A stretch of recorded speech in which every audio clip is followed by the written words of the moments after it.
اعوذ باللہ من الشیطان الرجیم بسم اللہ الرحمن الرحیم ومن الناس من یقول آمنا باللہ وبالیوم الآخر وما هم بمؤمنین یخادعون اللہ والذین آمنوا وما یخدعون الا انفسهم وما یشعرون فی قلوبہم مرض فزادہم اللہ مرضا ولہم عذاب علیم بما کانوا یکذبون۔ خالق کائنات نے ہدایت کی نسبت اور پیغام ہدایت کی نسبت انسانوں کے 3 گروہ بیان کیے ہیں۔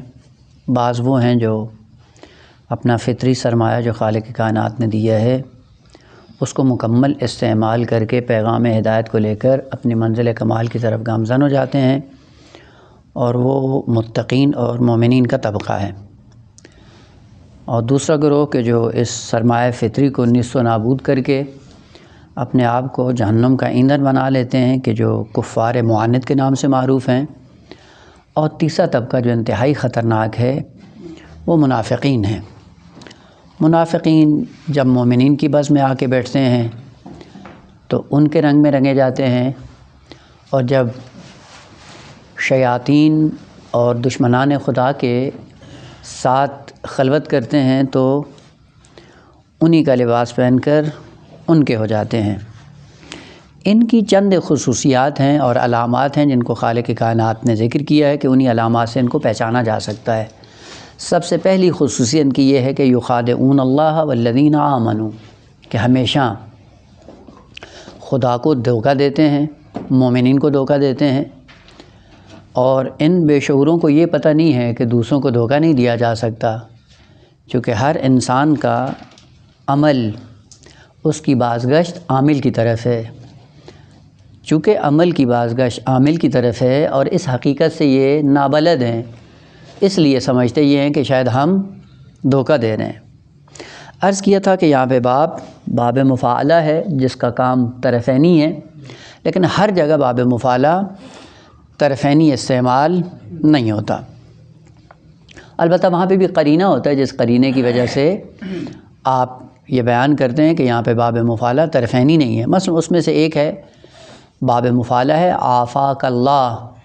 جب کوئی آدمی مریض ہو جائے، اس کی تیمارداری کے لیے انسان جب جاتا ہے تو خالق کائنات سے یہ دعا کرتا ہے اس مریض کے لیے کہ آفاک اللہ، کہ خدا آپ کو شفا دے۔ تو یہاں پہ آفا یعافی معافات یہ باب مفاعلہ ہے، لیکن اس کا معنی طرفینی نہیں ہے کہ اللہ تمہیں معاف کرے اور تم اللہ کو معاف کر دو، یا اللہ تمہیں شفا دے تم اللہ کو شفا دو۔ یہاں پہ طرفینی نہیں ہے۔ اور یہاں پہ بھی کہا کہ یخادعون اللہ، یہاں پہ طرفینی نہیں ہے۔ کیوں طرفینی نہیں ہے؟ کیونکہ منافقین 2 گروہوں کو دھوکہ دیتے ہیں، ایک اللہ کو اور دوسرا مومنین کو۔ اگر یہ اللہ کو دھوکہ دیتے ہیں اور مومنین کو دھوکہ دیتے ہیں تو قرآن کی تعبیر اس طرح سے ہونی چاہیے تھی کہ یہ اللہ کو دھوکہ دیتے ہیں اور پلٹ کر خدا ان کو دھوکہ دیتا ہے، یہ مومنین کو دھوکہ دیتے ہیں اور پلٹ کر مومنین ان کو دھوکہ دیتے ہیں، جبکہ اس طرح کا مورد قرآن کے اندر نہیں ہے۔ جہاں تک بات ہے خداوند عالم کی، وہاں پہ ہے ایک ہی آیت ہے کہ یخادعون اللہ والذین آمنوا، اور ایک آیت ہے سورہ مبارکہ نساء اگر اشتباہ نہ کروں، آیت نمبر 142، ان المنافقین یخادعون اللہ وہو خادعہم۔ یہاں پہ طرفینی معنی دے رہا ہے کہ منافق کیا ہیں؟ اللہ کو دھوکہ دیتے ہیں اور پلٹ کر خالق کائنات ان کے دھوکے کا جواب دیتا ہے۔ تو وہاں پہ وَهُوَ خَادِعُهُمْ وہاں پہ استعمال ہوا ہے کہ یہ طرفینی معنی دے رہا ہے، یعنی یہ اپنی خباثت باطنی کی وجہ سے منصوبے بناتے ہیں اور خدا ان کے منصوبوں کو ناکام کر دیتا ہے۔ لیکن قرآن میں آپ کو کہیں یہ نہیں ملے گا کہ یہ مومنین کو جب دھوکہ دیتے ہیں تو پلٹ کر مومنین بھی ان کو دھوکہ دے رہے ہوں۔ بس کوئی ایسی آیت قرآن کے اندر نہیں ہے جس سے پتہ چلتا ہے کہ یہ معاملہ طرفینی نہیں ہے، یہ ایک طرفہ معاملہ ہے۔ اور یک طرفہ معاملے میں یہاں پہ باب مفاعلہ شراکت کے معنی میں استعمال نہیں ہو رہا ہے، کیونکہ ان کی پالیسی یہ ہے کہ یخادعون اللہ والذین آمنوا، تو کہیں پہ ہونا چاہیے تھا قرآن میں کہ پلٹ کر مومنین بھی ان کو دھوکہ دیتے ہوں یا مومنین بھی ان کے دھوکے کا جواب دیتے ہوں۔ اس قسم کی کوئی آیت نہیں ہے، جس سے پتہ یہ چلتا ہے کہ یہاں پہ اگرچہ باب مفاعلہ ہے لیکن طرفینی اور شراکت کا معنی نہیں دے رہا۔ مطلب دیگر یہ کہ یخادعون اللہ، آیا یہ واقعاً خدا کو دھوکہ دیتے ہیں یا نہ؟ اصل میں بات یہ ہے کہ چونکہ ان کا پالا تو پیغمبر اسلام سے تھا، پیغمبر اسلام کے زمانے میں تھے، اور جو بھی کوئی منصوبہ یا پلان کرتے تھے اس منصوبے اور پلان کا مطلب کیا ہوتا تھا؟ خود ڈائریکٹ پیغمبر اسلام سے ان کا پالا پڑتا تھا۔ تو جو بھی ان کے منصوبے ہوتے تھے یا جو بھی ان کی خواصیں ہوتی تھیں ان کے مخاطب پیغمبر اسلام کو قرار دیتے تھے۔ تو کیوں خالق کائنات نے کہا یخادعون اللہ، جبکہ اللہ کے ساتھ تو ان کا نہ اللہ کی ان کو معرفت ہے، نہ اللہ کے پاس ان کی دسترس ہے، نہ اللہ کے منصوبوں سے یہ آگاہ ہیں، اور نہ ہی یہ خالق کائنات کی نسبت کوئی ایسا اقدام کر سکتے ہیں کہ جس کی وجہ سے خدا کو دھوکہ دیا جا سکے۔ تو کیوں تعبیر یہ آئی یخادعون اللہ؟ جواب یہ ہے کہ بعض مقامات جہاں پہ خالق کائنات نے اپنے بعض خاص بندوں کے اعمال کو اپنا عمل اور بعض اپنے بندوں کے افعال کو اپنا فعل شمار کیا ہے، ان میں سے ایک مورد جس میں قرآن نے کثرت کے ساتھ یہ استعمال کیا ہے وہ پیغمبر اسلام کی ذات ہے، کہ جو بھی اللہ کی اطاعت کرتا ہے وہ گویا کہ رسول کی اطاعت کرتا ہے، یا جو رسول کی اطاعت کرتا ہے گویا کہ وہ من یطع الرسول فقد اطاع اللہ، جو بھی رسول کی اطاعت کرتا ہے گویا کہ اس نے اللہ کی اطاعت کی ہے۔ یا دوسری آیت میں ہے وما رمیت اذ رمیت ولکن اللہ رما، یعنی رسول کے فعل کو اپنا فعل قرار دیا ہے۔ بس جہاں پہ خالق کائنات کے خاص بندے ہیں ان خاص بندوں کے اعمال کو خدا نے اپنا عمل شمار کیا ہے۔ تو اگر یہ منافقین آ کر سرزمین مدینہ میں کوئی ایسا منصوبہ بندی کرتے ہیں کہ جس سے اسلام کو نقصان پہنچے، تو گویا کہ آ کے پیغمبر کو اذیت کرتے تھے اور پیغمبر کے لیے آئے دن رکاوٹیں ایجاد کرتے تھے۔ انہی پیغمبر کی رکاوٹوں کو خالق کائنات نے اپنا فعل شمار کرتے ہوئے تعبیر یہ استعمال کی ہے کہ تم جو رسول کو دھوکہ دے رہے ہو، یہ نہ سمجھو کہ رسول کو دھوکہ دے رہے ہو بلکہ تم اللہ کو دھوکہ دے رہے ہو، اور جو اللہ کو دھوکہ دیتا ہے اس کا انجام بڑا سخت ہوتا ہے۔ لہٰذا ایک اس میں جہت یہ تھی کہ ان کو متوجہ کرنا تھا کہ تم جو منصوبے بناتے ہو کوئی معمولی شخص کے سامنے تم نہیں ہو، اور دوسرا یہ ہے کہ جس معمولی شخص کے سامنے تم اپنے وام میں سمجھتے ہو کہ یہ معمولی انسان ہے، یہ غیر معمولی انسان ہے۔ کیوں؟ چونکہ اس کے اور میرے درمیان کوئی فرق نہیں ہے، جو اس کو نقصان پہنچائے گا وہ گویا کہ مجھے نقصان پہنچائے گا۔ اور ہے بھی روایات میں کہ جو پیغمبر کو سب کرتا ہے گویا کہ وہ خدا کو سب و شتم کرتا ہے، ایک یہ مطلب۔ اور دوسرا یہ خالق کائنات نے بتانا تھا کہ منافقین انجام کے اعتبار سے انتہائی خطرناک انجام کے مالک بنیں گے۔ کیوں؟ چونکہ رسول کے ساتھ جب یہ مت بھیڑ ہوتے ہیں اور رسول کو جب یہ تنگ کرنا شروع کرتے ہیں تو اس تنگ کرنے کا نتیجہ ہے کہ گویا کہ تم خدا کو اذیت کر رہے ہو، اور جو خدا کو اذیت کرے اپنے اعمال کے سائے میں اس کا انجام کیا ہوگا؟ وہ خود انسان کو آگاہ کرنے۔ بس اس غرض سے خالق کائنات نے تعبیر استعمال کی یخادعون اللہ، جبکہ اللہ سے ان کا کوئی ربط نہیں تھا، چونکہ پہچان ہی نہیں تھی، جانتے ہی نہیں تھے۔ پھر کیوں کہا کہ اللہ کو دھوکہ دیتے ہیں؟ کہنا در حقیقت مستقیماً یہ پیغمبر اسلام کو آ کر اذیت دیتے تھے، اور پیغمبر اسلام کی اذیت کو خالق کائنات نے اپنی اذیت سمجھتے ہوئے تعبیر یہ استعمال کی ہے یخادعون اللہ وہو خادعہم۔ اور نتیجہ بھی خالق کائنات نے ذکر کر دیا وما یخدعون الا انفسہم۔ خوب یہ جو دوسروں کو دھوکہ دیتے ہو، اس کا معنی یہ ہے کہ واقعاً دوسرے کو کوئی نقصان پہنچتا ہے؟ نہ، دوسروں کو کوئی نقصان نہیں پہنچتا، تم اپنا ہی سرمایہ تباہ کر رہے ہو، تم اپنے آپ کو اذیت کر رہے ہو۔ اور اگر مثال کے ذریعے اس مطلب کو بیان کرنا چاہے، مثلا کبھی کبھی ہوتا ہے انسان دشمنی میں، مثلا ہمسایہ دشمن ہے اور اس دشمن کی آنکھ میں دھواں ڈالنے کے لیے انسان اپنے گھر کو آگ لگا دے۔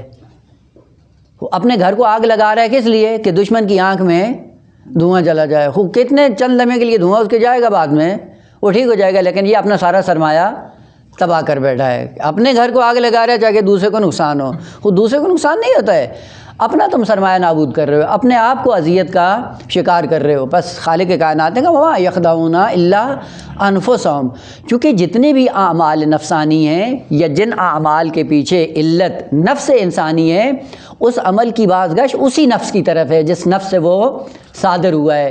جس نفس نے وہ عمل انجام دیا ہے، اس عمل کی سزا یا جزا جو چیز بھی ہے، اس کی بازگشت اسی نفس کی طرف ہے جس نے اکسایا اس عمل کو انجام دینے کے لیے۔ اگر اس حقیقت کا منافقین کو علم ہو جاتا کہ ہمارے نفس کی جتنی بھی کارستانیاں ہیں، ان کی بازگشت، ان کا نتیجہ، ان کا ثمرہ عائد ہوگا خود اسی نفس کی طرف، تو ممکن ہے راہ راست پہ آ جاتے ہیں، لیکن اس چیز سے، اس حقیقت سے آشنا نہیں ہے۔ کیوں نہیں ہے؟ اس لیے کل عرض کیا تھا کہ انہوں نے اپنی عقل کو اسیر کر دیا ہے، خواہشات کے تابع رہ کر خواہشات ان پر سوار ہو گئی ہیں، اور جب خواہشات عقل انسانی کو اسیر کر لیتی ہیں تو عقل کے اندر جو ادراک کی صلاحیت ہوتی ہے وہ ختم ہو جاتی ہے۔ آپ دیکھیں کہ حیوان کے اندر کوئی ادراک کی صلاحیت نہیں ہے۔ کیوں نہیں ہے؟ چونکہ ان کو خلق ہی اسی مقصد کے لیے کیا گیا کہ ان کا کام ہے کھانا پینا، چرنا، اٹھنا بیٹھنا، بس یہی کام ہے، اس لیے ان کو عقل نہیں دی، اس لیے ان کا کام معرفت نہیں ہے، اس لیے ان کا کام ادراک بھی نہیں ہے۔ اور یہ انسان جب خواہشات کا اسیر ہو جاتا ہے تو اس کے اندر بھی عقل کی صلاحیت ختم ہو جاتی ہے۔ جب ختم ہوتی ہے نتیجہ یہ ہوتا ہے کہ انہم الا کالانعام بل ہم اضل کا مساق بن کر کے وہ اس حقیقت سے اپنے آپ کو دور کر لیتے ہیں۔ لیکن ذکر بھی کر دیا وما یشعرون، شعور بھی نہیں رکھتے ہیں۔ اگر اس حقیقت کا ان کو علم ہوتا کہ عقل خدا نے دی ہے ادراک کے لیے، اگر وہ خواہشات کے ہاتھوں اسیر ہو جائے تو عقل اپنا کام کرنا چھوڑ دیتی ہے، اس حقیقت سے واقف نہیں ہے۔ شعور شعر سے نکلا ہے، اور شعر کا معنی کیا ہوتا ہے؟ بال۔ وہ بال سے شعور کیسے نکل آیا؟ معنی کیا ہے؟ بال ہوتا ہے بہت باریک، اور باریک بین لوگوں کے لیے اصطلاح استعمال کی جاتی ہے کہ بعض تو بال کی بھی کھال اتار لیتے ہیں۔ وہ بال کی کھال کیسے اترتی؟ اتنا باریک ہوتا ہے کہ کھال نہیں اترتی، یعنی اشارہ ہوتا ہے اس بات کی طرف کہ یہ اتنے عمیق اور گہرے ہیں کہ حتیٰ باریک سے باریک چیز کی بھی اگر کھال اتارنی پڑی تو یہ اتار لیتے ہیں۔ اسی لیے شعور یا شعر کا کلمہ ایسے انسان کے لیے استعمال ہوتا ہے جو انتہائی گہرا ہو، انتہائی عمیق بات کا ادراک رکھتا ہو، اس کو باشعور کہا جاتا ہے کہ اس کے اندر یہ صلاحیت ہے۔ اگر آپ کے ذہن میں ہو تو ایک تعبیر ہے دین کے بارے میں کہ دین کیا ہے یا صراط مستقیم کیا ہے۔ صراط مستقیم یا پل صراط یا دین فرق نہیں کرتا ہے، حقیقت واحد ہے، لیکن بعض موارد کی وجہ سے تعبیریں الگ الگ ہو جاتی ہیں۔ کیا کہتے ہیں کہ دین یا پل صراط کیا ہے؟ احد من السیف، تلوار سے زیادہ تیز، ادق من الشعر، بال سے زیادہ باریک۔ خوب، ایسی حقیقت کو درک کرنے کے لیے کیسی عقل چاہیے؟ خوب موٹی عقل نہیں چاہیے، کیونکہ موٹی عقل میں یہ بات نہیں آتی ہے۔ خوب کیسی عقل چاہیے؟ خوب بہت باریک بین انسان چاہیے، اور اس باریک بین انسان کی معرفت اس حد تک ہو کہ ہر قدم پہ صراط مستقیم کو یا دین کی حقیقت کو ادراک کر سکے، اور اس کا ادراک کرنے کے لیے شعور کی ضرورت ہے۔ وہ شعور یعنی انتہائی عمیق معرفت جس کے بعد انسان ذرہ برابر جہالت کا شکار نہ ہو، جس کے بعد انسان دھوکہ کھانے کے قابل نہ ہو، نہ دوسروں کو دھوکہ دے اور نہ خود کسی کے دھوکے میں آئے۔ اور چونکہ یہ شعور منافقین کے اندر نہیں ہوتا ہے، نتیجہ یہ ہوتا ہے کہ موٹی عقل سے سوچتے ہیں کہ ہم یہ کام کریں گے تو دین کو یہ نقصان ہوگا یا رسول کو یہ نقصان ہوگا۔ نہ رسول کو نقصان ہوگا نہ دین کو نقصان ہوگا، تم اپنا نقصان کر رہے ہو، اور یہ سمجھتے ہو کہ شاید ہم دوسروں کو نقصان پہنچا رہے ہیں۔ بس پہلی علامت یہ منافقین کی کہ ہمیشہ دھوکہ دینے کے صدد میں ہوتے ہیں، ہمیشہ دین کی جڑوں کے کاٹنے کے صدد میں ہوتے ہیں، اور ہمیشہ آ کر دیمک کی طرح جڑوں کو کھانے کے چکر میں ہوتے ہیں۔ اور اسی لیے منافقین کی چال کو سمجھنے کے لیے انتہائی گہری عقل چاہیے کہ ان کی ہر چال اور ہر چلن سے انسان واقف ہو۔ مثلا اس کا ایک نمونہ عرض کر دوں تاریخی۔ پیغمبر اسلام کی دنیا سے جانے کے بعد نظام ثقیفائی وجود میں آیا، اور حضرت امیر المومنین علی ابن ابی طالب علیہ السلام کو اپنے اس حقیقی اور واقعی منصب سے الگ کر دیا، جدا کر دیا گیا، اور وہ جو حق مسلم تھا امیر المومنین کا ان سے چھین لیا گیا۔ چھیننے کے بعد اب نظام سقیفہ برقرار ہوا، حضرت امیر المومنین اپنے حق مسلم سے محروم ہو گئے۔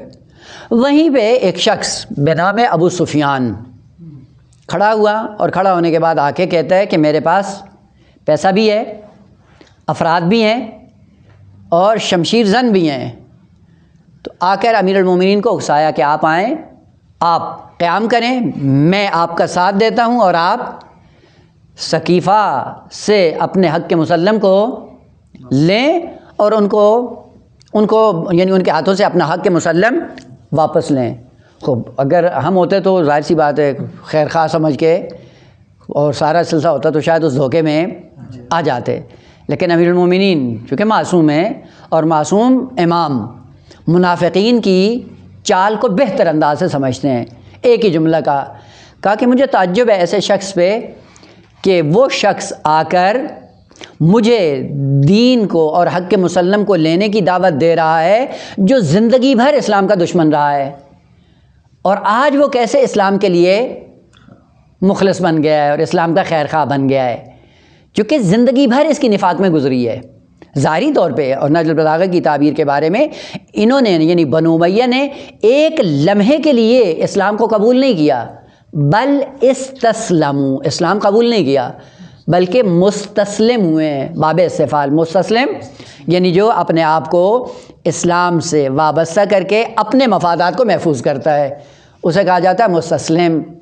مسلم وہ جو ظاہراً اسلام کو قبول کرتا ہے، لیکن مستسلم وہ ہوتا ہے جو اسلام کو قبول نہیں کرتا بلکہ اسلام سے وابستہ ہو کر چپک کر اپنے مفادات کو محفوظ کرنے کے صدد میں ہوتا ہے۔ اور امیر المومنین نے کہا کہ تم مسلمان کب ہوئے ہو؟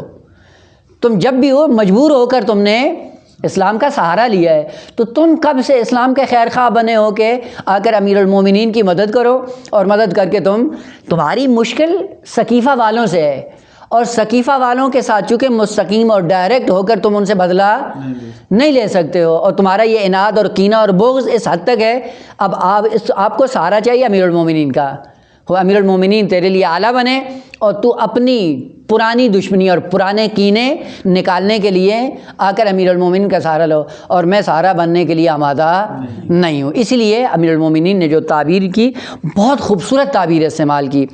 پہلی حکمت نہج البلاغہ کی اگر ذہن میں ہو، چونکہ 3 حصوں پر نہج البلاغہ مشتمل ہے، بعض خطبات ہیں اور بعض مکتوبات ہیں اور بعض حکمتیں ہیں۔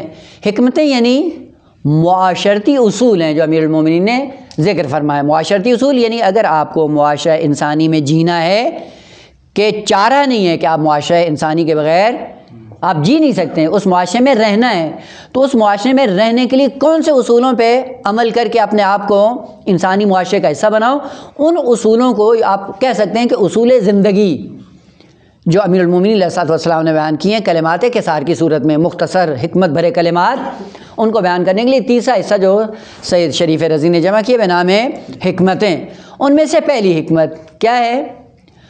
کن فی الفتنۃ کابن اللبون، جب فتنے معاشرے میں ظاہر ہوں تو فتنوں کے اندر آپ کو زندگی کیسے گزارنی ہے، کس طرح سے زندگی گزارو۔ فتنے جب ہر طرف سے آتے ہیں، آزمائشیں، البتہ وہ فتنہ جو اردو کا ہے وہ نہیں، یہ کلمہ عربی ہے، عربی فتنہ یعنی جب حالات گہرے ہو جائیں، آزمائشیں انسان کی زندگی میں رونما ہوں، اور ایسے سخت حالات ہو جائیں انسان کو پتہ نہ چل رہا ہو کہ باطل کیا ہے، حق کیا ہے، میں کس کا ساتھ دوں اور کس کے ساتھ نہ دوں، کون سی مشکل کھڑی ہو جائے گی، وہ ایسے حالات اگر ظاہر ہو جائیں تو پھر کیا کرو؟ کا ابن اللبون بن جاؤ۔ اور بعض لوگوں نے معنی غلط کیا اس کا، اور معنی غلط کر کے پالیسی بھی غلط اپنائی، اور معنی غلط کرنے کا ایک انداز یہ تھا کہ جب فتنے کھڑے ہو جائیں تو پھر کیا کرو؟ کا ابن اللبون بن جاؤ۔ ابن اللبون کا مطلب کیا ہے؟ خوب بعض لوگوں نے کہا کہ ابو موسیٰ اشعری بن جاؤ۔ ابو موسیٰ اشعری کون تھا جانتے ہیں نا؟ جی، ابو موسیٰ اشعری ایک کردار ہے جو جنگ جمل، جنگ صفین، جنگ نہروین میں بالکل نیوٹرل تھا، بی طرف، یعنی نہ امیر المومنین کا ساتھ دیا اور نہ ہی حاکم شام کا، نہ اہل جمل کا، نہ کسی کا ساتھ نہیں دیا، دونوں سے الگ ہو گیا۔ وہ بعد نے کہا کہ اس طرح بن جاؤ، وہ اسی کی امیر المومنین نے مذمت کی ہے، کہا کہ جب دو گروہ آپس میں کھڑے ہو رہے ہیں اور ایک حق پہ اور ایک باطل پہ تو وہاں پہ ابن اللبون نہیں بننا ہے، وہاں پہ حق کا ساتھ دینا ہے، ابو موسیٰ اشعری نہیں بننا ہے۔ خوب بعض لوگوں نے کہا کہ امیر المومنین معاذ اللہ اس چیز کی ترغیب دلا رہے ہیں کہ فتنوں میں ابو موسیٰ اشعری بن جاؤ، نہ، یہ معنی غلط کیا جاتا ہے۔ جو امیر المومنین نے تفسیر کی وہ یہ تھا کہ کن فی الفتنۃ قبل لبون، فتنوں میں ابن لبون بنو۔ ابن لبون کیا ہوتا ہے؟ یہ چونکہ عربی ہے اور بڑی فصیح زبان ہے، اس لیے جانور کے ہر حصے کے لیے الگ سے کلمہ انتخاب کیا جاتا ہے، جبکہ اردو میں یا باقی زبانوں میں ایسا نہیں ہوتا۔ اونٹ کے کئی ادوار ہوتے ہیں، پہلے بچپنے میں ہوتا ہے، جب بچپنے میں ہوتا ہے تو اس کو اونٹ یا جمل یا بعیر یہ نہیں کہا جاتا ہے، اس کو کہا جاتا ہے ابن اللبون۔ ابن اللبون اس کی خصوصیت کیا ہوتی ہے؟ نہج البلاغہ میں خود امام نے ذکر کیا کہ لا ظاہر فیرکب، اس کی پیٹھ نہیں ہوتی، چونکہ اتنا توانائی اس کے اندر نہیں ہوتی کہ اس کو سواری کے طور پہ استعمال کیا جا سکے، یعنی سوار کو بٹھانے کے قابل نہیں ہوتا۔ اور ادھر سے کیا ہے؟ ولا ذرع فیحلب، اور نہ اس کے پسان ہوتے ہیں تاکہ اس سے دودھ نکالا جا سکے، یعنی نہ دودھ دینے کے قابل ہے اور نہ ہی سواری دینے کے قابل ہے۔ اور امیر المومنین نے یہ جو فارمولہ اور اصل اور اصول زندگی جو ذکر کیا وہ یہ تھا کہ جب فتنے کھڑے ہو جائیں اور فتنے آپ کی زندگی میں رونما ہوں، آپ ابن اللبون بن جاؤ۔ کیا مطلب؟ یعنی نہ فتنوں کو سواری دو اور نہ فتنوں کو دودھ پلاؤ، فتنوں کی نسبت۔ خوب اس کے مقابلے میں کیا ہے کہ فتنوں کو سرکوب کرو، اور فتنوں کو سرکوب کرنے کے لیے کیا ہے؟ اس کے طرف مقابلے میں جو حق ہے اس حق کا ساتھ دو۔ بس ایک طرف سے امیر المومنین نے آپ کی ذمہ داری کو معین کیا ہے، وہ یہ کہ جب فتنے کھڑے ہوں تو فتنوں کے لیے تم سواری نہ بنو کہ تمہارے اوپر سوار ہو کر فتنے اور زیادہ ابھر کر معاشرے میں آئے، یا دلیلیں علمی دے کر فتنوں کو اور زیادہ ہوا نہیں دو۔ نتیجہ کیا ہوگا؟ جب آپ فتنوں کو ہوا دو گے، ایسا ایسا جو کمزور دل ہیں وہ مستحکم ہو جائیں گے اور اس فتنے کو دین بنا کے اپنی زندگیوں میں اپنانا شروع کر دیں۔ مثال آگے عرض کر دوں، اب وہ چونکہ بات حق کی ہے اس لیے عرض کرنا ضروری ہے، اور فرق نہیں کرتا ہے کہ جس تک یہ آواز پہنچے اور اس کو ناگوار گزرے تو گالیاں بھی دو تو کوئی مشکل نہیں ہے۔ مثلا ایک فتنہ کھڑا ہوا پاکستان کی سرزمین پہ جس کا نام رکھا گیا شہادت ثالثہ، اور واقعاً ایک فتنہ تھا، آزمائش تھی مذہب تشیع کے لیے۔ اور جب یہ فتنہ کھڑا ہوا تو کرنا کیا چاہیے تھا ذمہ داران کو؟ اسی نہج البلاغہ کے فرمان کے مطابق کیا کرنا چاہیے تھا؟ اس فتنہ کو ہوا دینے کے لیے نہ یہ مرکب بنتے اور نہ ہی دودھ پلانے والے بنتے، تو کیا ہوتا؟ یہ فتنہ وہیں پہ ختم ہو جاتا، دفن ہو جاتا۔ لیکن کتنے ایسے نااہل لوگ جنہوں نے اصول زندگی امیر المومنین سے درس نہ لیتے ہوئے کیا کیا ہے؟ اسی فتنے کو مزید ہوا دینے کے لیے بعض ضعیف روایتوں کا سہارا لیا اور سیرت ائمہ طاہرین قطعی کی مخالفت کی، چند ایک مجہول یا چند ایک ضعیف روایات کا سہارا لیتے ہوئے فتوے بھی دیے۔ اور یہ فتوے دینا کیا تھا؟ خوب ایسا ایسا تشیع کے اندر تفرقہ، دو گروہوں میں تقسیم ہو گئے، اور تقسیم ہوتے ہوتے پھر کیا ہے؟ کمزور ہوتے گئے۔ نتیجہ کیا ہوا کہ تشیع اس وقت جو ایک زمانے میں پاکستان کے اندر ایک بہت بڑی طاقت تھی، آج آپ جا کر دیکھیں کئی گروہوں میں تقسیم ہو گئی، اور وہ جو فتنوں کو ہوا دیتے ہیں سمجھتے ہیں کہ شاید ہم دین کا کام کر رہے ہیں، دین کی خدمت کر رہے ہیں۔ یہ دین کی خدمت نہیں ہے عزیز من۔ امیر المومنین کیا فرماتے ہیں کہ یہ فتنے جب ظاہر ہوں اور تفرقہ کا باعث بنے اور تمہاری طاقت کو نابود کر رہے ہوں تو وہاں پہ سواری نہیں دو فتنوں کو۔ اور سواری دینے کا مطلب کیا ہے؟ خوب واہی استدلال کر کے، لا یعنی استدلال کر کے اس باطل بات کو اوپر نہ لے کے آؤ، اور اس طرح سے نہ بن جاؤ کہ لوگ تمہیں استعمال کر کے اپنے فتنے کی جنگ کو مومنین کے اندر شعلہ ور کر دیں۔ اور آپ نے دیکھا کہ ایسے ایسے لوگ آ کر استدلال پیش کرتے تھے کہ جن کو اصل دین تو درکنار، جن کو دنیا بھی صحیح سے معلوم نہیں تھی، اور ایسے ایسے جہلا آ کر منبر رسول پہ آ کر بندر بن کر ناچنا شروع ہو گئے، اور آ کر وہ دین کے فتوے دینے انہوں نے شروع کر دیے۔ خوب یہاں پہ علماء کی ذمہ داری تھی کہ نہ خود اس فتنے کو ہوا دینے کے قابل بنتے، بلکہ اس کے مقابلے میں آ کر حق کا پیغام عام کرنے کے لیے آ کر اس کو فتنے کو سرکوب کرتے، اور یہ کر سکتے تھے اگر یہ علماء اتحاد کی صورت میں اکٹھے ہو جاتے، اور اکٹھا ہونے کے بعد یہ فتنہ وہیں پہ ختم ہو جاتا۔ کمائی کے معصومین نے اس قسم کے بہت سے موارد ذکر کیے ہیں، خیر بعض دور نہ جائے۔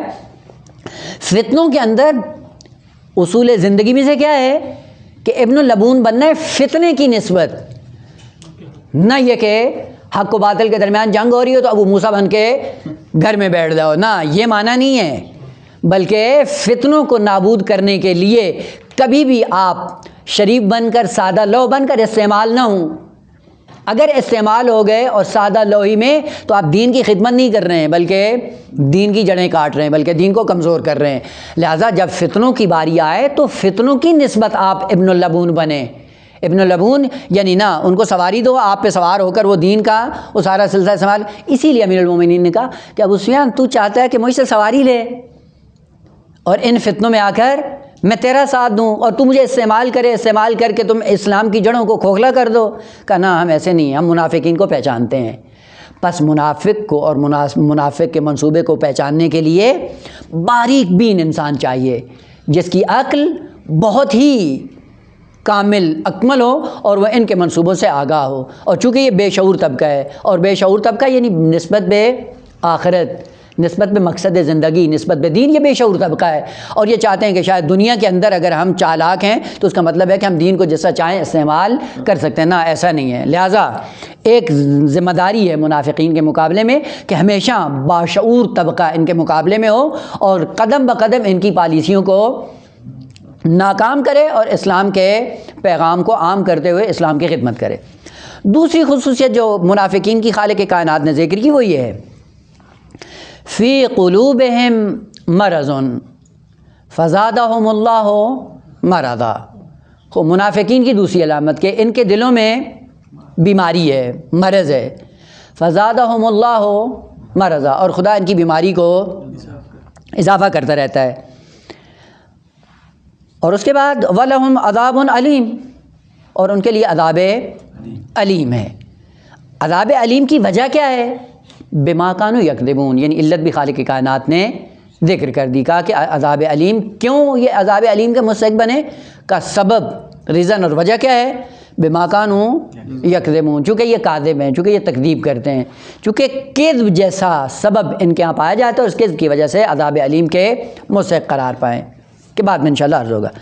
سب سے پہلے فی قلوبہم مرض، ان کے دلوں میں بیماری ہے، اور خدا اس بیماری کو کیا کرتا ہے؟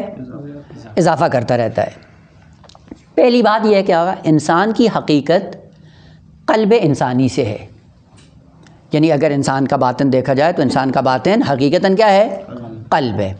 پھر یہ نفس کیا ہے؟ کہ نفس اسی کا ایک لشکر ہے۔ عقل کیا ہے؟ کہ اسی قلب کا ایک لشکر ہے۔ فؤاد کیا ہے؟ کہ اسی قلب کا ایک لشکر۔ حقیقت انسانی قلب انسانی ہے۔ قلب انسانی کو قلب انسانی کیوں کہا جاتا ہے؟ قلب کا معنی ہوتا ہے تبدیل ہونا، ثلاثی مجرد سے قلبہ، مادہ مجرد کا تبدیلی کا رونما ہونا، اور باب جب انفعال میں جاتا ہے ثلاثی مزیدی میں انقلاب، اس کا معنی کیا ہوتا ہے؟ تبدیلی کو قبول کر لینا۔ پس ایک تبدیلی آتی ہے اور ایک تبدیلی کو قبول کرتا ہے۔ اس وجہ سے حقیقت انسان کو قلب کہا گیا ہے کہ دائماً در معرض تبدیلی ہے، دائماً تبدیلی اور تغیر کے عالم میں زندگی بسر کرتا ہے، یعنی ایک حالت پر انسان باقی نہیں رہتا۔ آپ دیکھتے ہیں ہر دن ایک لمحے کے بعد اگلے لمحے میں پہلا انسان نہیں ہوتا، حالت اسی تبدیل ہو جاتی ہے۔ چونکہ انسان خلق یوں ہوا ہے کہ دائماً معرض تغیر اور تبدل میں ہو، اس وجہ سے اس حقیقت کو ایک جگہ ٹھہرانے کے لیے بہت زیادہ محنت کی ضرورت ہے، یعنی ایک حالت پہ اپنے آپ کو باقی رکھنا بہت مشکل ہے۔ اسی لیے جو اپنے آپ کو ایک حالت پہ لا کر کھڑا کر لیتا ہے، اپنی زندگی میں اطمینان پیدا کر لیتا ہے، وہیں سے اس کا اجر شروع ہو جاتا ہے کہ اجر اسی اعتبار سے ملتا ہے کہ جتنی استقامت انسان کے اندر موجود ہوتی ہے۔ پس قلب یعنی جو دائماً حالت تغیر ہو، تبدل میں ہو۔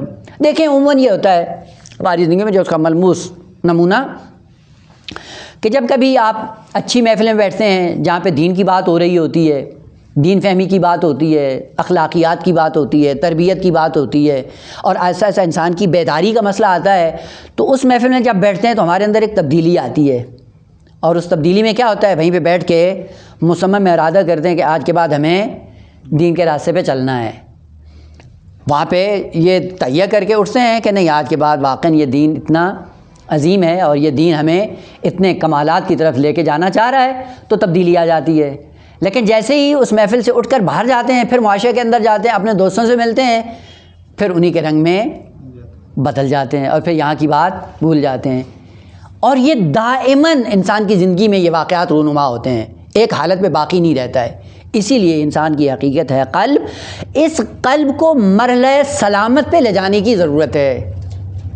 اگر آپ نے قلب کو سالم کر لیا، محفوظ کر لیا، یعنی یہ متعدد تبدیلیاں جو آ رہی ہیں ان میں فقط ایک تبدیلی آپ کی زندگی میں رہے اور باقی تبدیلیاں آپ کی زندگی میں نہ آئیں موٹی، یعنی جو رحمانی تبدیلیاں ہیں وہ آپ کی زندگی میں رونما ہوں اور اسی پہ پابرجا رہیں، اور شیطانی جتنی بھی تبدیلیاں آ رہی ہیں ان سب سے آپ اعراض کریں، ان سے منہ موڑ لیں اور استقامت کا مظاہرہ کرتے ہوئے اس سے اپنے آپ کو الگ کر لیں. تو یہ کیا ہو جائے گا؟ قلب سلیم.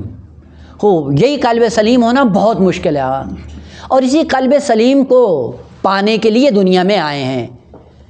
یعنی دنیا میں آپ ہماری اور آپ کی کوئی ذمہ داری نہیں ہے سوائے اس کے کہ اپنے اس قلب کو کنٹرول میں رکھ کر کیا کریں؟ قلب سلیم کی منزل پہ لے کے آئیں. سلیم یعنی محفوظ. کس سے محفوظ رکھنا ہے؟ ہر اس نقصان دہ چیز سے محفوظ رکھنا ہے کہ جو اس کی حالت کو بدل دے. اور یہ ذہن میں رکھیں کہ جب اس کی حالت بدلے گی تو حالت کے بدلنے کا نتیجہ کیا ہوگا کہ اگر ہم نے منفی تبدیلی میں متاثر ہو کر تبدیلی اپنا لی، مقام انسانیت سے گر جائیں گے. قلب سلیم نہیں ہوگا. اور قلب سلیم کیا ہے؟ کہ وہ حقیقی چہرہ ہے مقام انسانیت کا، جو قیامت کے دن ظاہر اور نمایاں ہوگا. انسانیت کا چہرہ وہ وہی ہوگا جو قلب سلیم کی صورت میں وہاں جا پہنچے گا.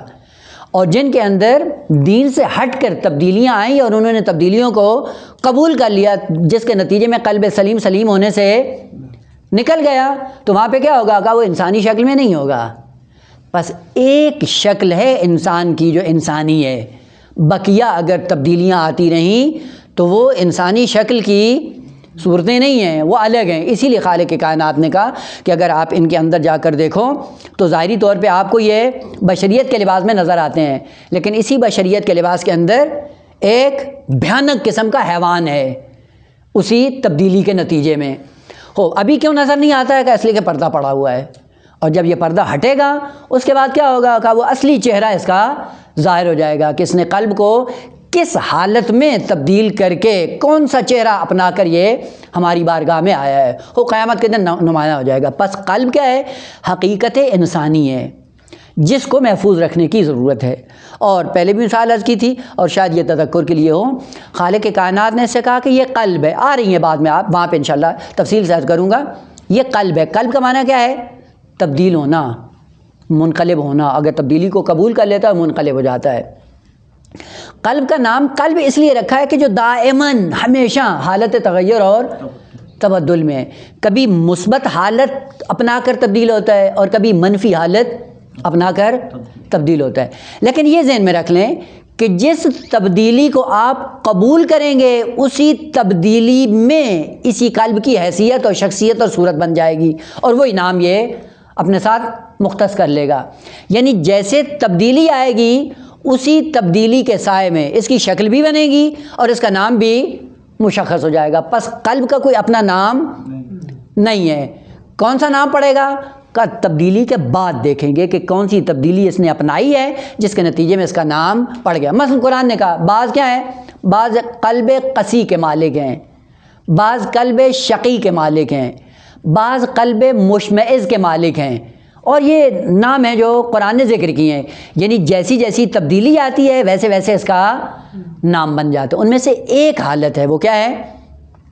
الا بذکر اللہ تطمئن القلوب. ایک تبدیلی ہے جس کی وجہ سے یہ قلب اطمینان کی منزل پہ آتا ہے، قلب سلیم ہو جاتا ہے. اور وہ کیا ہے کہ جب اس کے اندر ذکر الہی کی تبدیلی رونما ہوتی ہے اس کے بعد یہ قلب سلیم بن جاتا ہے. اور حضرت ابراہیم علیہ السلام کے لیے ہے اذ جاء ربہ بقلب سلیم. حضرت ابراہیم علیہ السلام کو خالق کائنات نے یہ ایوارڈ دیا ہے کہ حضرت ابراہیم کی ذات وہ ہے کہ جو قلب سلیم لے کر ہماری بارگاہ میں آیا ہے. اس کا مطلب ہے بقیہ کیا ہے؟ وہ ملت ابراہیم ہے، اور ابراہیم کون ہے؟ کہا تمہارے باپ ہیں، تمہارے باپ ہیں، تم ابراہیم کے فرزند بننے کی کوشش کرو اور انہی کے نقش قدم پہ چلتے ہوئے اپنے قلب کو قلب سلیم بناؤ۔ اور اسی لیے ظاہراً اب سورہ ذہن میں نہیں ہے لیکن آیات حضرت ابراہیم علیہ السلام کی دعائیں کہ لا تخزنی یوم یبعثون، الہ العالمین جب پوری بشریت مبعوث ہوگی، دوبارہ سے زندہ ہوگی، تو لا تخزنی مجھے رسوا نہیں کرنا، لا تخزنی یوم یبعثون رسوا نہیں کرنا۔ کس دن؟ یوم لا ینفع مال ولا بنون، جس دن انسان کے کام نہ پیسہ آئے گا نہ اولاد اور پیسہ کام نہیں آئے گا، اس دن رسوا نہیں کرنا۔ الا من اتی اللہ بقلب سلیم، مگر وہ شخص وہ قیامت کی رسوائی سے محفوظ ہوگا اور قیامت کے تمام تر مشکل مراحل سے محفوظ ہوگا۔ کون؟ الا من اتی اللہ بقلب سلیم، جو قلب سلیم لے کے آئے گا وہ تمام تر خطرات سے محفوظ ہے۔ انہی کے لیے وَهُمْ مِنْ فَزَعٍ يَوْمَئِذٍ آمِنُونَ، قیامت کے مشکل مراحل سے کون لوگ امنیت میں ہوں گے، کون آمنون ہوں گے، کون محفوظ ہوں گے؟ کہا جو قلب سلیم کو لے کر آتے ہیں۔ خوب قلب سلیم کیا ہوتا ہے؟ کہ جو تبدیلی آپ اس کے اندر ڈالو گے اسی تبدیلی کے سبب اس کی شخصیت واضح ہو جائے گی، اس کا نام بن جائے گا۔ خوب میں مثال پہلے بھی عرض کی، ابھی پھر دوبارہ عرض کر دوں۔ مثلا فرض کریں ابھی جس جگہ پہ ہم بیٹھے ہوئے ہیں، یہی جگہ ابھی یہاں پہ یہی مکان ہے، اس مکان کا اپنا نام کوئی نہیں ہے، یہ جگہ ہے اور اس جگہ کو چار دیواری کے ساتھ آپ نے محفوظ کیا ہوا ہے۔ محفوظ کرنے کے بعد اگر اس کا نام رکھنا چاہیں تو آپ نام رکھ سکتے ہیں، کہ نہیں اس مکان کے اندر جو مکین آئے گا اس کے بعد اس کا نام رکھیں گے۔ خوب اگر اس میں شادی شدہ افراد آ کر اپنا گھر کا سامان لا کر رکھ دیتے ہیں اور یہاں پہ زندگی گزارنا شروع کر دیتے ہیں تو کیا کہیں گے؟ گھر ہے۔ بس یہ گھر کا جو نام آپ نے دیا ہے اسی جگہ کو، چار دیواری کو کیوں دیا ہے؟ کہ جو اس کے اندر آ کر مقیم ہوا ہے اس کی وجہ سے اس کا نام پڑ گیا ہے۔ بس اس چار دیواری کا نام کیا بن گیا؟ گھر۔ کس کی وجہ سے؟ جو اس کے اندر آ رہا ہے۔ خوب اگر آپ نے اس کو نکال دیا، اسی چار دیواری کے اندر آپ نے چند ایک بینر لگا دیے، امام حسین کا نام لکھ دیا، ممبر لگا دیا، اور ممبر لگانے کے بعد یہاں پہ آ کے مجالس کا اہتمام کرنا شروع کر دیا، چار دیواری تو وہی ہے نا، لیکن جیسے ہی آپ نے یہ اہتمام کیا تو اب اس کو کیا کہیں گے؟ اب حسینیہ امام بارگاہ بن گیا۔ پس نام کیا بن گیا ہے؟ امام بارگاہ۔ پس اس نے اپنا نام بدل دیا، کیوں؟ چونکہ اندر اس کے تبدیلی آئی، اس تبدیلی کی وجہ سے اس کا نام بدل گیا۔ یا آپ اس میں مجلس نہیں کرواتے ہیں، آپ نے یہاں پہ چٹائی بچھا دی، صفیں بچھا دی، صفیں بچھا کے آپ نے تسبیح سجدگاہ یہاں پہ رکھ دیے اور یہاں پہ اذان دینا شروع کر دی اور مومنین آ کے نماز پڑھنا انہوں نے شروع کر دیا، تو اب کیا ہے؟ مسجد بن گئی۔ کس کی وجہ سے؟ کہ جو اس کے اندر آپ نے چیز رکھی ہے۔ خوب یہاں سے یہ مسجد تھے۔ خوب اگر آپ نے یہاں پہ آ کر چند جانور باندھ دیے، اسی جگہ میں چار دیواری میں چند جانور لا کر باندھ دیے تو اب کیا ہو جائے گا؟ اب یہ استبل ہو گیا۔ نام کیوں بدل گیا؟ کہ جو اس کے اندر تبدیلی ہے اسی وجہ سے اس کا نام بدل گیا۔ یا اگر آپ نے آ کر اس میں اپنا کوئی چیزیں رکھ دیں، مثلا آپ کا کہیں پہ تجارتی کاروبار ہے، دکان کہیں اور پہ ہے، اور آپ نے دکان کا سامان یہاں پہ لا کے رکھ دیا تو کیا بن جائے گا؟ اسٹور بن جائے گا۔ بس یہاں سے پتہ چلا کہ اس کی اپنی کوئی حیثیت، جو کچھ آپ اس کے اندر ڈالتے جائیں گے اسی سے اس کا نام مشخص ہوتا جائے گا۔ خالق کائنات نے کہا کہ ہم نے انسان کو قلب دے کر بھیجا ہے اور قلب کا کوئی اپنا نام نہیں ہے، جو کچھ انسان تو اس میں ڈالے گا اسی سے اس کا نام پڑ جائے گا۔ تو یہ نہ ہو کہ اس کے اندر دنیا کی محبت ڈال کے، شہرت جیسی بیماری ڈال کے، پیسے اور اولاد سے محبت ڈال کے آؤ اور کہو کہ میں تو اعلیٰ علیین کا مسافر ہوں، کیا نکلے گا؟ کہ یہ گودام ہے، اسٹور ہے، یہ استبل ہے، استبل لے کے آئے ہو میری بارگاہ میں نے تو کہا تھا کہ قلب کو قلب سلیم لے کر آؤ، اور قلب سلیم کے لیے کیا ہے؟ کہ کیسی تبدیلی ہو؟ کہ جس کے اندر ذکر الہی ہو، وہ قلب سلیم ہوتا ہے، جو یاد خدا سے مملو اور بھرا ہوتا ہے۔ بعض دعائیں ہیں، دعائے کمیل میں بھی ہے اور امام سجاد علیہ السلام نے بھی ذکر کیا ہے۔ دعا کمیل کا جملہ ہے وقلبی بحبک مطیما، کہ میرے قلب کو اپنی محبت سے بھر دے۔ یہ بھرنا کیا ہے؟ یعنی اگر آپ نے اپنے دل میں محبت خدا ڈال لی، یہ قلب سلیم ہے، اور اسی کے لیے دعائے کمیل کو پڑھیں۔ ہم جاتے ہیں ثواب کے لیے پڑھ کے اٹھ کے چلے جاتے ہیں اور پتہ نہیں ہوتا ہے کہ کیا مانگنا ہے اور کیا اس میں ڈالنا ہے۔ یا امام سجاد علیہ السلام اللہم املا قلبی حبا لک، ہو خدایا اگر کرائے میں اس قلب کو بھروں تو کون سی چیز ڈالوں؟ کہ اپنی محبت سے میرے اس دل کو بھر دے۔ جب خدا کی محبت کے سائے میں تبدیلی آئے گی اور یہ دل محبت خدا کے سائے میں بھرے گا تو یہ قلب سلیم ہو جائے گا۔ لیکن بعض قلوب کے اندر کیا ہوتی ہے؟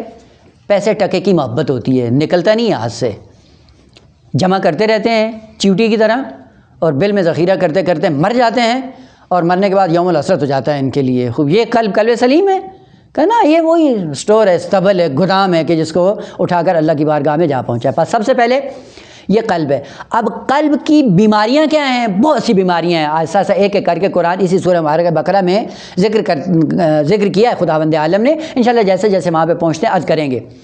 فی قلوبہم مرض، اب پتہ چلا کہ منافقین کیا ہیں؟ کہا کہ ان کے قلوب کے اندر کیا ہے؟ مرض ہے، بیماری ہے۔ فزادہم اللہ مرضا، اور خدا ان کی بیماری کو بڑھاتا رہتا ہے۔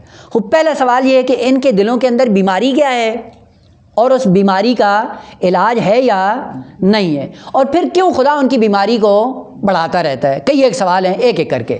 اس سب سے پہلے کہا کہ منافقین وہ ہیں کہ جن کا دل بیمار ہے، جن کے دل کے اندر مرض ہے، بیماری ہے۔ بیماری کیا ہے؟ کہ بدترین بیماری قلب انسانی کے لیے نفاق ہے۔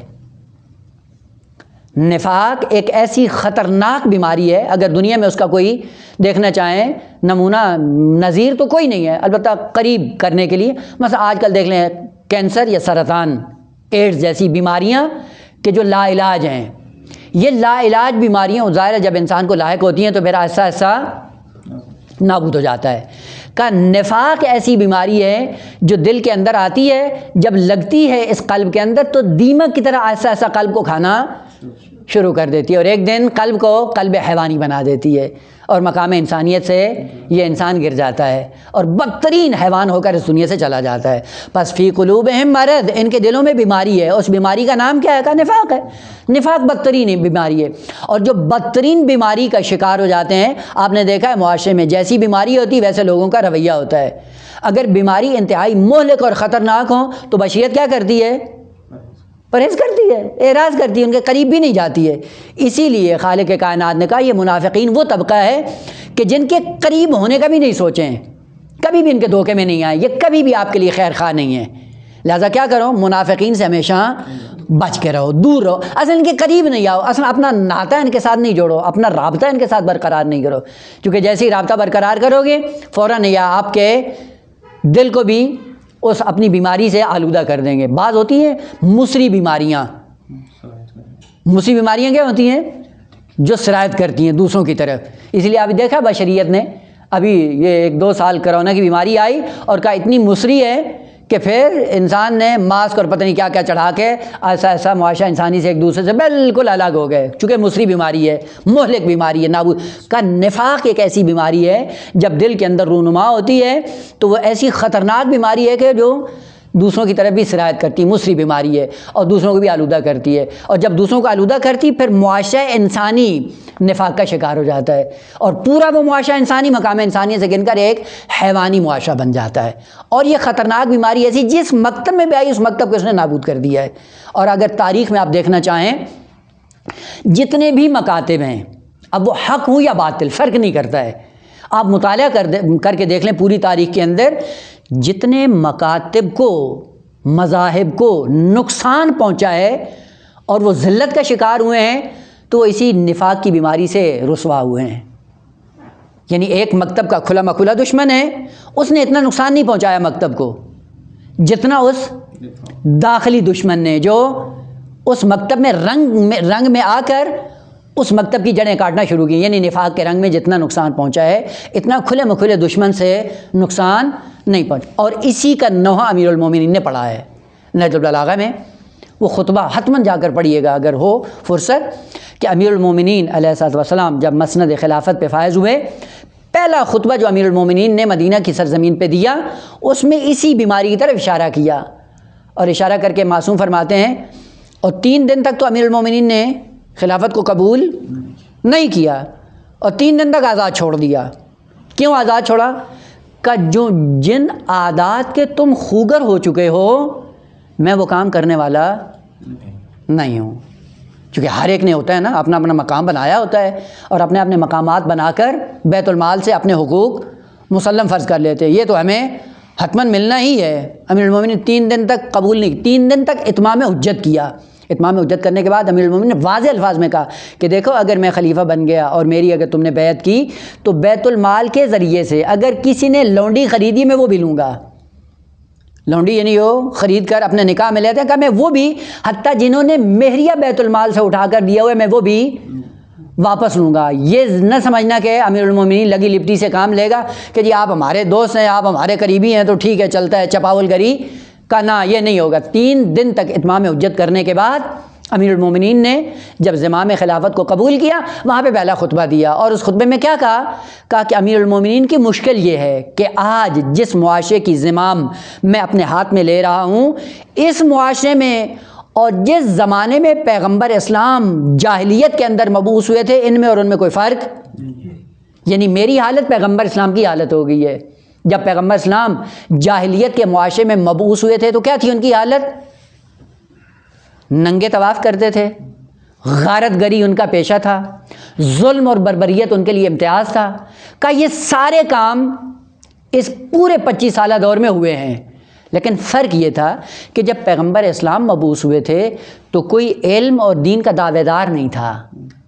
جو کچھ پیغمبر اسلام بیان کرتے وہ دین سمجھ کر اس کو لے لیتے، اس لیے پیغمبر اسلام کو اتنی مشکل کا سامنا نہیں ہوا۔ لیکن میری مشکل یہ ہے کہ میرا جن کے ساتھ پالا پڑ رہا ہے یہ وہی ہیں، یعنی جاہلیت کے زمانے کے لوگ ہیں، لیکن ایک فرق کے ساتھ وہ یہ ہے کہ ہر ایک اسلام کا ٹھیکیدار ہے۔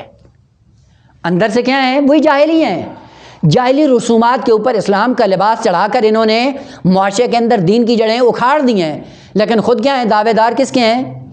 دین کے، دین کے ٹھیکیدار ہیں۔ اور یہ دین کے ٹھیکیداروں کو دین سمجھانا بہت مشکل ہے۔ آپ دیکھ لیں ایک سادہ انسان آپ لیں، سادہ عامی آدمی جس کے اندر تھوڑا سا خوف خدا ہو اور وہ دین سمجھنا چاہتا ہو اور آپ کے پاس آئے، آپ جو کہیں گے وہ فوراً قبول کر لے گا، کرے گا یا نہیں کرے گا؟ آپ دیکھ لیں، معاشرے میں تجربہ کر لیں، ایک سادہ آدمی واقعی جس کو خوف خدا ہو، آپ جائیں آپ معاشرے میں اور اس کو پتہ چل جائے کہ آپ دین کی سد بد رکھتے ہیں اور اس کے اندر بھی خوف خدا آپ کے ساتھ منسلک ہو جاتا ہے، اور آپ کو بار بار پوچھتا رہتا ہے کہ آغا میں یہاں پہ کیا کروں، یہاں پہ کیا کروں، آپ جو کہتے ہیں وہ دین سمجھ کے لے لیتا ہے یا نہیں؟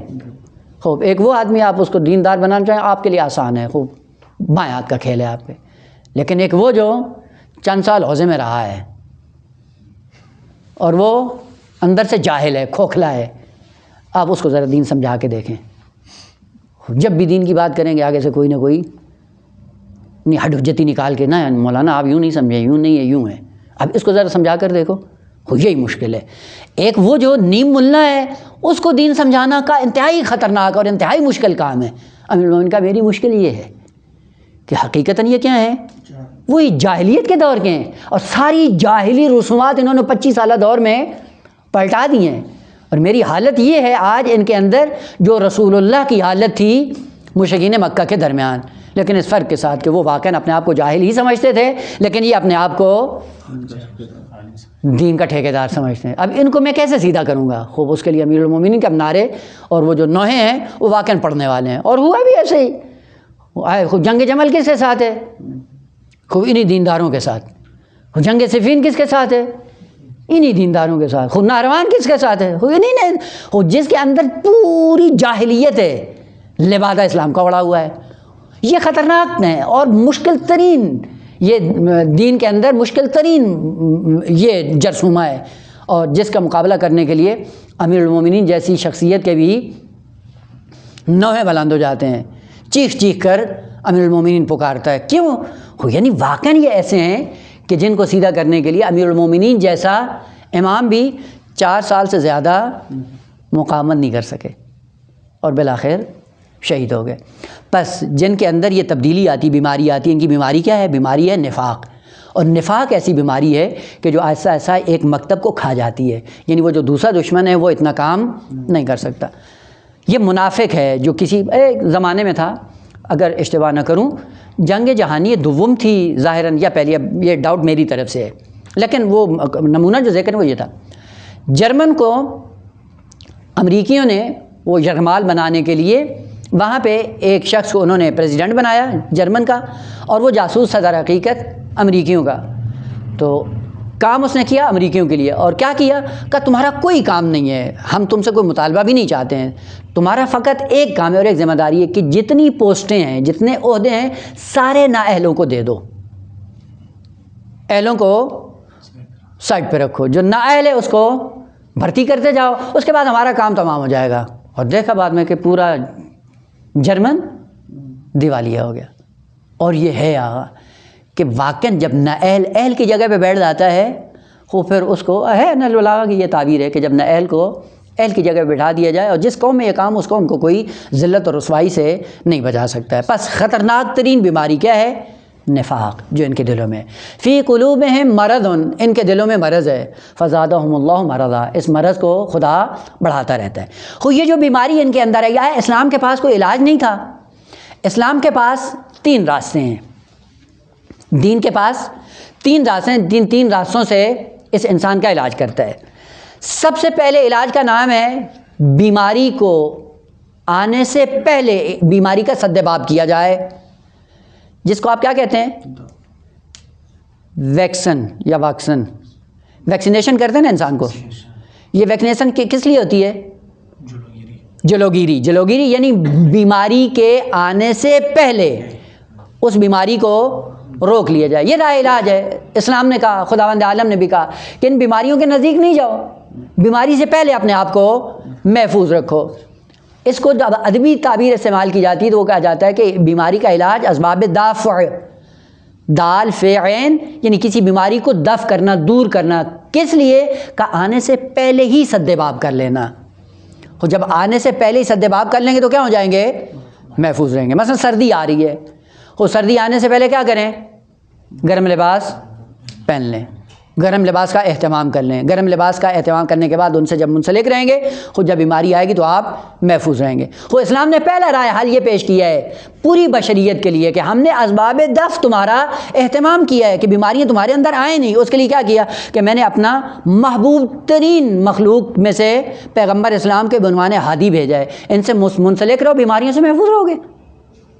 ہوا کر جس سے منسلک رہنا تھا اس سے منسلک نہیں ہوئے۔ پس پہلا اہتمام جو خالق کائنات نے کیا پوری بشریت کو ان بیماریوں سے بچانے کے لیے کیا کیا کہ اسباب دفع ویکسینیشن کر دیا پوری بشریت کو پیغمبر اسلام کے سائے میں، اور قرآن جیسی کتاب ہدایت نازل کر کے انسان کو محفوظ کر لیا۔ کیسے منسلک رہو؟ نتیجہ کیا ہوگا کہ بیماریوں سے محفوظ ہو جاؤ گے۔ امیر المومنین جیسی ذات کا اہتمام کیا، اور اس کے ذات کا اہتمام کرنے کے بعد کیا کہا کہ تم اس بیماری سے محفوظ ہو جاؤ گے۔ اور عموماً ایک شعار ہے، بعض شعار خوب ہیں، کاش کہ ان کی حقیقت انسان کی اس میں درک کر لے تو بہت زیادہ اچھا لگتا ہے۔ مثلا آپ ایک شعار دیتے ہیں اردو زبان میں، علی کا طرز زندگی منافقت کی موت ہے۔ یہیں سے پتہ چلتا ہے، اس شعار کو دینے سے پہلے ذرا سمجھیں، غور کریں کیا کہہ رہے ہیں۔ کہا کہ اگر امیر المومنین کا طرز زندگی اپنا لیا تو اور کچھ ہو نہ ہو منافقت کی بیماری سے محفوظ ہو جاؤ گے۔ اور یہ اہتمام کس نے کیا ہے؟ خالق کائنات نے۔ ایسے بہترین عباد، ایسے محبوب ترین افراد خالق کائنات نے دیے، کس لیے؟ کہا اسی بیماری کے علاج کے لیے، نفاق کی بیماری سے بچنے کے لیے خدا نے رسول کو بھیجا، ائمہ طاہرین کو بھیجا، کتاب ہدایت کا اہتمام کیا کہ اس سے منسلک رہو۔ جب اس سے منسلک رہو گے تو کیا ہوگا کہ اس بیماری کا یہ علاج ہو جائے گا اسباب دفع۔ اگر اس وقت تم نے سن لی اور اس پہ عمل کیا تو کیا ہوگا انجام کا؟ وہی پہلا طبقہ جو متقین اور مومنین کا ہے کہ وہ اسباب دفع اپنے آپ کو رسول کے ساتھ، ائمہ کے ساتھ اور قرآن کے ساتھ منسلک کرنے کے بعد اپنے آپ کو ان تمام تر بیماریوں سے محفوظ کر لیتے ہیں۔ نتیجہ کیا آتا ہے؟ اولئک علی ھدی من ربہم واولئک ھم المفلحون۔ خوب کامیابی ان کے لیے، ہدایت ان کے لیے، عزت ان کے لیے، آبرو ان کے لیے، اور تمام تر خطرات سے یہ محفوظ ہو جاتے ہیں۔ کیوں؟ چونکہ انہوں نے اسباب دفع اپنے آپ کو منسلک کیا پیغام ہدایت کے ساتھ۔ خوب خدا نخواستہ اگر ہم نے اسباب دفع ویکسین نہیں لگایا اور کل کو اگر بیماری آئی اور بیماری بدن میں آ گئی تو پھر کیا کریں؟ آیا پھر اسلام کے پاس کوئی رائے حل ہے یا نہیں ہے؟ کہ پھر بھی اسلام کے پاس رائے حل ہے، اور وہ کیا ہے؟ اسباب رفع۔ رفع کیا ہوتا ہے؟ یعنی جب بیماری آ جائے، آپ کے بدن کا حصہ بن جائے، تو آپ بیماری کو بدن سے نکالنے کی کوشش کرو۔ اور اس کے لیے کیا کہا کہ اگر بیمار ہو جاتے ہو، ویکسین آپ نے نہیں لگایا اور بیماری آپ کے جسم میں آ گئی، پھر کیا کرو؟ کہا طبیب کے پاس جاؤ، ڈاکٹر کے پاس جاؤ۔ وہ ڈاکٹر کیا کرے گا؟ دوائی دے گا۔ اس دوائی کا نتیجہ کیا ہوگا کہ یہ دوائی جب آپ کھاؤ گے تو اس کا نتیجہ یہ ہوگا کہ جتنے اس بیماری کے جراثیم تمہارے جسم میں آ چکے ہیں وہ ایک ایک کر کے ختم ہو جائیں گے، نابود ہو جائیں گے۔ طبیب کی بات پہ عمل کرو، طبیب جو کہتا ہے اس کے مطابق، اس کی ہدایات کے مطابق اپنا علاج کرو، ایک دن انشاءاللہ پھر سے ٹھیک ہو جاؤ گے۔ بس اگر خدا نخواستہ بیماری لگ جائے، بیماری لگنے کے بعد متوجہ ہو جاؤ، تب بھی رائے حل یہ کہ گھر میں نہیں بیٹھے رہو۔ چونکہ بعض لوگ ہوتے ہیں جی، مریض ہوتے ہیں تو ڈاکٹر کے پاس نہیں جانا ہے جی، نہیں خود ہی ٹھیک ہو جاؤں گا، اور ہوتے نہیں، اور اسی طرح موت کے گھاٹ اتر جاتے ہیں، نابود ہو جاتے ہیں۔ نہ، عقل بھی کہتی ہے اور خدا نے بھی یہ کہا ہے کہ جب مریض ہو جاؤ تو اسلام نے یہ اہتمام رکھا ہے کہ اسباب رفع جاؤ اور اپنی بیماری کو دور کرو۔ اور وہ بیماری جو لگی ہے وہ کیا ہے؟ تمہاری باڈی کے اندر اتنی پاور نہیں ہے کہ جو اس بیماری کا مقابلہ کر سکے۔ تو پھر کیا کرو کہ تھوڑا سا اپنی باڈی کا سہارا لو اور تھوڑا سا دوائی کا سہارا۔ جب یہ دونوں آپس میں ملیں گی، ملنے کے بعد کیا کریں گے؟ دوائی اس بیماری کو ختم کر دیں۔ یہ دوائی کیا ہے آپ کے لیے؟ شفیع بن جاتی ہے۔ اور شفاعت ایک فطری قانون ہے، ایک عقلی قانون ہے۔ شفاعت کیا ہوا؟ پتہ چلا کہ وہی بیماری جس کو ختم کرنے کے لیے میری باڈی کافی نہیں تھی، میں نے اپنی باڈی میں دوائی کو ڈالا، دوائی باڈی کے ساتھ مل کر شفیع بنے، دونوں جفت ہو گئے، اور دونوں جفت ہونے کے بعد انہوں نے کیا کیا؟ بیماری کو دور کر دیا۔ اسباب رفع۔ شفاعت اسی لیے انسان کے لیے ضروری ہے چونکہ یہ انسان تنہا اپنے کمال کو نہیں پہنچ سکتا۔ چونکہ تنہا نہیں پہنچ سکتا، اس لیے خالق کائنات نے شفیع کا اہتمام کیا ہے، اور شفیع کا اہتمام اسی لیے کیا ہے کہ اس کی شفاعت کو لے کر اپنے آپ کو مرحلہ کمال تک پہنچاؤ۔ لہذا بغیر شفیع کے زندگی گزارنا ممکن ہی نہیں ہے۔ خوب اب سوال یہ کہ شفیع مدد کب کرے گا؟ خوب جب حالت سفر میں۔ خوب دوائی آپ ڈاکٹر سے لے کے آئے، کھانی کب ہے؟ کہ جب مر جائیں پھر اس کے منہ میں ڈال دیں، پھر دوائی اثر کرے گی؟ جب مریض ہے اس وقت لو۔ ہم نے سمجھا ہوا ہے کہ ہاں جی امام حسین کب شفاعت کریں گے؟ جب آخر میں پہنچ جائیں۔ نہ، امام ابھی شفیع ہیں آپ کے، ابھی آپ کو امام کی ضرورت ہے۔ ہو اگر میں مر گیا اور مرنے کے بعد اپنی منزل مقصود پہ پہنچ گیا، اس وقت شفیع کیا ہے؟ کہا شفیع کچھ بھی نہیں کرے گا۔ جس نے ان کو شفیع بنایا ہے عالم دنیا میں، عالم آخرت میں ان کے بل بوتے پہ زندگی گزارے گا۔ اور جس کا کوئی رابطہ ہی نہیں ہے شفیع کے ساتھ، جس کی کوئی شباہت ہی نہیں ہے شفیع کے ساتھ، وہ کیا کرے گا؟ اس کے لیے امام حسین قیامت کے دن کام آئیں گے؟ نہ، یہ ایک غلط تصور ہے جو ہم نے ذہنوں میں بٹھا رکھا ہے کہ دنیا میں اپنی زندگی کے مطابق اپنی زندگی بسر کرو، آخرت میں ہم حسین بچا لیں گے۔ غلط تصور ہے، یہ ظلم ہے، یہ خدا کے ساتھ بھی، ائمہ طاہرین کے ساتھ بھی۔ وہ کس کی شفاعت کریں گے؟ کہ جن کا رابطہ امام حسین علیہ السلام کے ساتھ رہا ہو، تشابہ ہو، سنخیت ہو، ان کے امام کام آئیں گے، جنہوں نے دنیا میں امام کو اپنایا ہے۔ مثال عرض کروں، بات یہ کرنی نہیں تھی چونکہ بعد میں آ رہی ہے، انشاءاللہ تفصیل سے وہاں پہ عرض کریں گے۔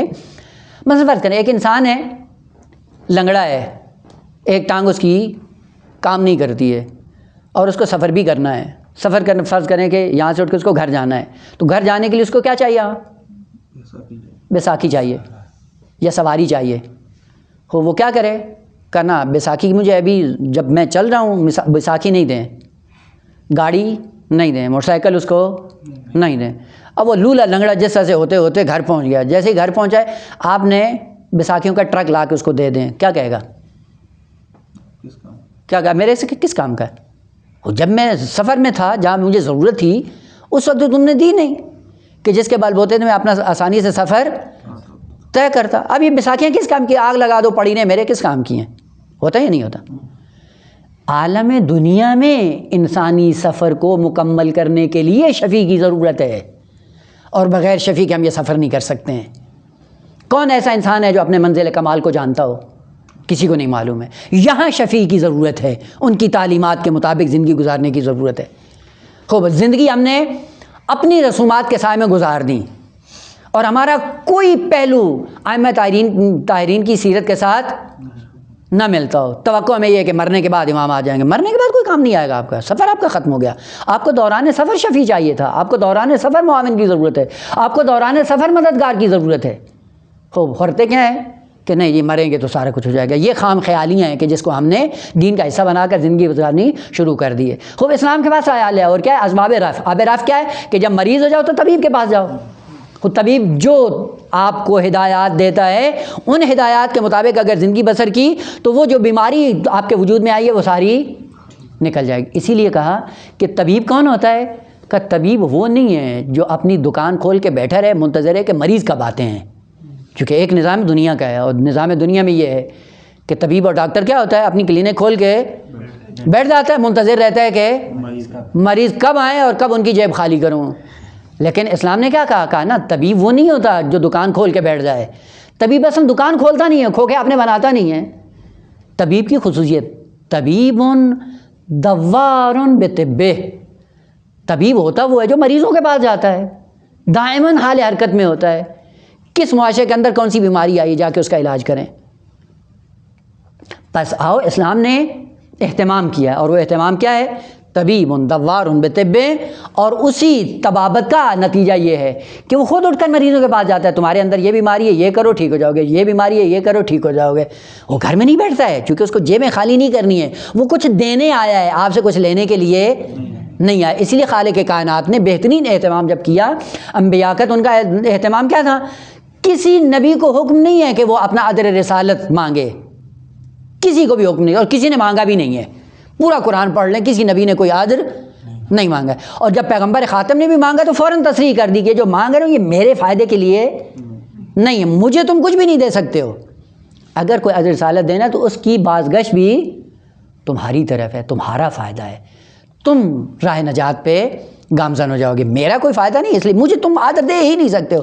لہٰذا طبیب دوار بطبہ، یہ طبیب ایسا ہے کہ جو جا کر مریضوں کو دیکھتا ہے، مریضوں کی بیماریوں کو پہچانتا ہے اور اس کے مطابق جا کر علاج کرتا ہے۔ پس دوسرا علاج کہا کہ اگر خدا نخواستہ تمہارے اندر نفاق کی بیماری آ جائے تو پھر کیا کرو گا؟ پہلی شرط، پہلا وظیفہ تو یہ تھا، پہلی ذمہ داری تو یہ تھی کہ اسباب دفع اس کا علاج کرتے، بیماری کو آنے ہی نہ دیتے، لیکن نہیں کیا۔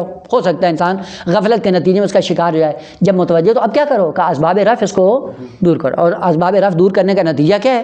منسلک ہو جاؤ محبوب سے، میرے سے منسلک ہو جاؤ کتاب خدا سے، یہ کتاب ہدایت، یہ کتاب شفا ہے۔ وَنُنَزِّلُ مِنَ الْقُرْآنِ مَا هُوَ شِفَاءٌ وَرَحْمَةٌ لِّلْمُؤْمِنِينَ وَلَا يَزِيدُ الظَّالِمِينَ إِلَّا خَسَارًا۔ یہ شفا بنا کے میں نے بھیجا ہے، وہ شفا پانے کے لیے اپنی مرض کا علاج کرو، بیماری کا علاج کرو، وغیرہ سے منسلک ہو گئے تو تمہاری بیماری کا علاج ہو جائے گا۔ اور اسی لیے عزیزان بعض ایسے مقولے ہیں جو ہماری زندگیوں میں رائج ہو چکے ہیں، اور ہم انہی مقولوں کے سائے میں زندگی بسر کرتے ہیں۔ جب بھی کوئی مشکل ہو تو کیا کہتے ہیں؟ کسی سے کہا جائے بھی فلاں معاشرہ بگڑ رہا ہے تو کیا کرو؟ کہا جب آئیں گے دعوت دیں گے تو پھر چلے جائیں گے، چونکہ پیاسا کنویں کے پاس آتا ہے، کنواں تو پیاسے کے پاس نہیں جاتا، کہتے ہیں نا۔ اور خدا نے کہا کنواں نہیں بنو، جو کنواں بنتا ہے وہ گھٹیا انسان ہے، چونکہ سب سے پہلی خصوصیت کنویں کی کیا ہوتی ہے؟ ایک تو بڑی گہرائی میں جانا پڑتا ہے اور خطرہ ہوتا ہے کہیں گر گیا تو نابودی نہ ہو جائے، اور دوسرا کیا ہوتا ہے کہ اندر پانی بھی کم ہوتا ہے، اتنا زیادہ چند ڈول نکالو کنواں ختم ہو جاتا ہے۔ کہا کنویں نہیں بنو اور کنویں بن کر پھر اپنا کمال ظاہر کرتے ہو، جی پیاسا کنویں کے پاس آتا ہے، نہ۔ کہا اولاً کنواں نہیں بنو، چشمہ بنو۔ چشمے کیا ہوتے ہیں؟ کہ ایسے انتظار میں نہیں ہوتے ہیں کہ تم آؤ، کہ وہ جب بلندیوں سے پھوٹتے ہیں تو پھر کیا ہے؟ نشیب میں بہنا شروع ہو جاتے ہیں، اور اگر کوئی رکاوٹ سامنے رکھ دو تو اپنا راستہ بدل کے پھر نشیب کی طرف آتے ہیں۔ ہوتا ہے یا نہیں ہوتا ہے؟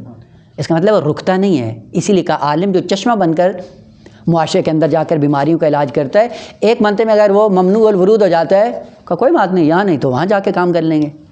چشمے بن کر زندگی بسر کرو، اور بہترین چشمہ جو خالق کائنات نے دیا کا ایک چشمہ جو قرآن صامت ہے، اور دوسرا چشمہ جو قرآن ناطق ہے۔ یہ کس لیے تھا؟ آپ کی بیماریوں کو ختم کرنے کے لیے تھا، اور تم نہ جاؤ ان کے پاس، یہ خود آئیں گے تمہارے پاس، یہ تمہاری بہتری کے تمہارے پاس آئیں گے، فقط ان کی بات پہ کان دھرو، بات کو قبول کرو۔ پس دوسرا علاج کیا ہے؟ اگر بیماری آ جاتی ہے تو اسباب رفع اس کا علاج. اور پھر جب یہ دونوں نظام خدا کے نہیں مانتا ہے انسان تو پھر کیا ہے؟